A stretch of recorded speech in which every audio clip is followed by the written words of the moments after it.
اس وقت سنیت یتیم ہو چکی ہے۔ ایک دور ایسا بھی ہم نے دیکھا کہ جب اہل سنت یتیم نہیں ہوا کرتی تھی، اس لیے کہ ہمارے بزرگ شاہ احمد نورانی رحمۃ اللہ علیہ وہ غیروں کو بھی ساتھ لے کے چلتے تھے۔ اور آج ہماری حالت یہ ہو چکی کہ صبح شام دن رات جب بھی دیکھیں اہل سنت کے جو علماء ہیں وہ آپس میں لڑتے ہیں، ایک دوسرے کے اوپر کفر کے فتوے لگائے جاتے ہیں، ایک دوسرے کے جو شاگرد ہیں وہ ایک دوسرے کے اوپر حملہ آور ہوتے ہیں۔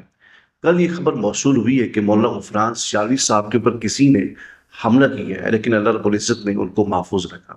لیکن آج میں نے پوسٹ دیکھی تو پوسٹ یہ تھی کہ فلاں ادارے والے نے، اب میں نام نہیں لینا چاہتا، میں صرف پیغام دینے کے لیے حاضر ہوں کہ خدا کے لیے متحد ہو جاؤ۔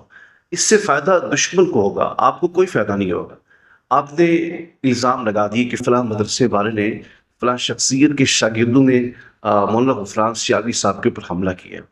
مجھے بتائیں کل کو ان کے اوپر حملہ ہوگا تو وہ کس کا نام لیں گے؟ آپ کا نام لیں گے کہ آپ نے حملہ کروایا۔ اس لیے یہ ایک دوسرے کے اوپر جو ساس بہو والے جو لڑائیاں ہیں، جو ڈرامے ہیں، ان کو بند کریں۔ اس سے نہ آپ کو نقصان ہوگا نہ ان کو نقصان ہوگا، نقصان مسئلہ کے حق اہل سنت کو۔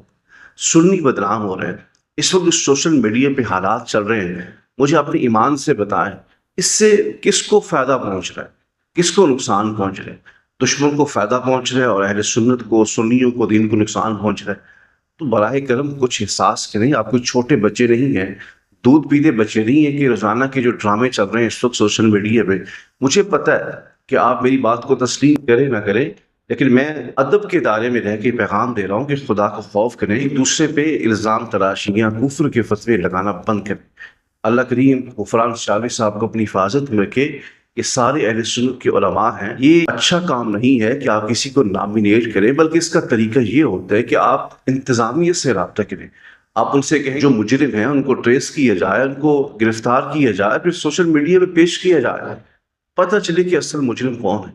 اسی طرح اگر آپ کسی کے اوپر نامینیٹ کر کے الزام لگائیں گے، کل کو وہ الزام لگائیں گے، اس طرح جو ہے نقصان وہ دین کو ہے، نقصان جو ہے وہ اہل سنت کو ہے۔ اس لیے ایک دفعہ پھر میں ہاتھ جوڑ رہا ہوں کہ خدا کو خوف کریں، جو ہے وہ اہل سنت کو نقصان نہ پہنچائے۔ اللہ کریم علماء اہل سنت کی حفاظت فرمائے۔